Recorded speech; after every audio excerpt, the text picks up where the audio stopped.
Otu kọmitii alaka omebe iwu Anambra steeti emego mkpebi ha ji wee kwado atụmatụ iwu eji wee onye kọmishọna na-ahụ maka omenala njem mkpọrọ ndụ nakwa nlegharị anya bụ Onyenji ikike ịrụ ọrụ niile bụ nke metụtara ideba aha nakwa inye akwụkwọ ikike nyegara ndị na-ahazi ebe a na-eje njem nlegharị anya nakwa ụlọ nkwari akụ dịka o si wee dị n'akụkụ atọ nke iwu Anambra State Tourism and Hospitality Agency Law nke afọ 2016. Ya bụ alaka omebe mere ya bụ mkpebi n'oge ha nwere ọgbakọ ụnyaahụ n'oge a tụlechara ya bụ nchịkọta nke otu kọmitii dịka o si metụta njem nlegharị anya nakwa njem mkpọrọ ndụ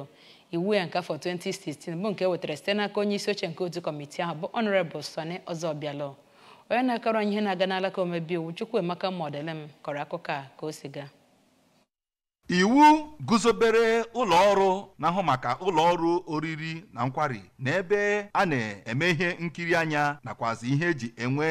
obi aṅụrị kwuru na ọ bụrụ na ya bụ ụlọ ọrụ Adamba n'ịrụ ọrụ ha na ụlọ nzukọ omeiwu steeti a ga-enyekwazi kọmishọna na-ahụ maka omenala ihe nkiri anya nakwazi ụlọ oriri na nkwari ikikere ịrụ ọrụ ndị ahụ. Nchọpụta ya bụ ụlọ nzukọ omeiwu mere gosiri na ya bụ ụlọ ọrụ na-adazi mba na ịlụ ọrụ iwu nyere ha ikikere ịrụrụ obodo a. Ọ bụ nke a kpatara ha jizi were ikikere ahụ nye kọmishọna na-ahụ maka omenala ebe a na-eme ihe nkiri ya nakwazi ụlọ oriri na nkwari ka ọrụbazie ọrụ ha. Okwupụta okwu ụlọ nzukọ omeiwu steeti a bụ Maazị Uche Okafọ gụpụtara ya bụ nkwekọrịta ha ebe ndị otu ya jiri olu ha were kwado ya. N'okwu nke ya, onye isi otu kọmitii nke ụlọ nzukọ omeiwu steeti a na-ahụ maka omenala njem nakwazi ihe gbasara oriri na nkwari na steeti a bụ Maazị Sani Ọzọbịalụ mere ka amata dịka ha nyegoro kọmishọna na-ahụ maka omenala njem na ihe nkiri anya na steeti a ikikere ịrụbazi ụlọ ọrụ eguzobere maka nke a dara mba n'ịrụ na Anambra ga-agazi n'ihu ugbu a na-enwetazi ego site n'ihe gbasara omenala njem nakwazi n'ụlọ oriri na nkwari ndị dị na steeti a ma